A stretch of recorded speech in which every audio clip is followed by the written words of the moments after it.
मैं इकोसिस्टम के दो छोटे छोटे उदाहरण आपके सामने रखूंगा जिससे आपको समझ में आएगा कि इकोसिस्टम कितना जहरीला है। सबसे पहला उदाहरण, पिछले साल रामनवमी के दिन दिल्ली के जहांगीरपुरी में रामनवमी के जुलूस के ऊपर हमला होता है, पथराव होता है। दिल्ली पुलिस के एक सब इंस्पेक्टर को गोली लगती है, कई लोग उस पथराव में घायल होते हैं, निहत्थे राम सेवक घायल होते हैं। दिल्ली की पुलिस जहांगीरपुरी के एक कबाड़ी को गिरफ्तार करती है, अंसार नाम का कबाड़ी। शाम को 8 बजे दिल्ली की पुलिस उसको गिरफ्तार करती है। महेंद्र जी, सुबह 9 बजे देश की सबसे बड़ी अदालत में, सुप्रीम कोर्ट में, देश के सबसे बड़े बड़े 5 वकील जहांगीरपुरी के कबाड़ी के लिए जाके खड़े होते हैं। शेम से भी ज्यादा भयानक बात यह है, जो उस वक्त हमने सोची कि ये जहांगीरपुरी का कबाड़ी अंसार, पत्थर चलाने वाला, इसके पास इतने बड़े बड़े वकील कहां से आ गए। अगर आप और हम अपना घर बेच के भी उन 5 वकील को 12 घंटे के अंदर सुप्रीम कोर्ट में खड़ा करने की कोशिश करेंगे, हमें अपॉइंटमेंट भी नहीं मिलेगा उन वकीलों से। 12 घंटे के अंदर अपॉइंटमेंट भी नहीं मिलेगा।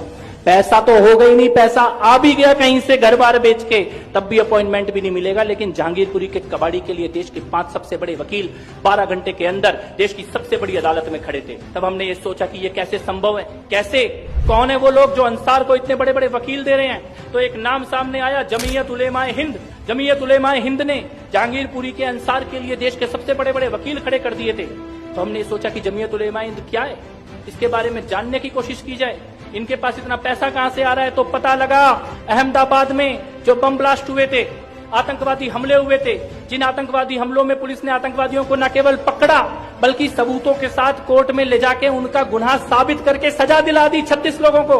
उन 36 के 36 लोगों का सजा याफ्ता कन्विक्टेड टेररिस्ट आतंकवादियों का केस लड़ने का काम अगर कोई कर रहा है तो जमीयत उलेमाए हिंद कर रही है। यानी जो संस्था आतंकवादियों का केस ऑन रिकॉर्ड लड़ रही है, वो इस संस्था जहांगीरपुरी के कबाड़ी अंसार का केस लड़ रही है। ये इकोसिस्टम है और उसके पास पैसा कहां से आता है। बड़ा सोचने का विषय है। आप लोग इस विचार को यहां से लेके जाना, जमीयत उलेमाए हिंद के पास पैसा कहां से आता है।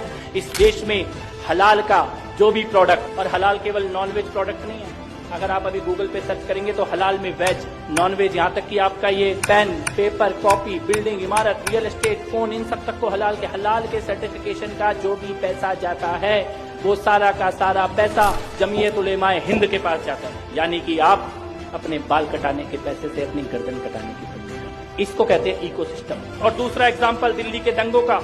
दिल्ली के दंगों में शाहरुख पठान की फोटो आप सबने देखी होगी, जो बंदूक लेके पुलिस वाले के माथे पे बंदूक लगा के खड़ा था। शाहरुख पठान, दुनिया के पास उसकी फोटो थी, उसका वीडियो था, उसका नाम था। लेकिन रात को 9 बजे प्राइम टाइम पे रवीश कुमार आता है, शाहरुख पठान की फोटो दिखाता है, उसका वीडियो दिखाता है और उसका नाम अनुराग मिश्रा बताता है। जब दिल्ली जल रही थी तब इतना बड़ा झूठ रात को प्राइम टाइम पे टीवी पे बोला जा रहा था। इसको कहते हैं इकोसिस्टम।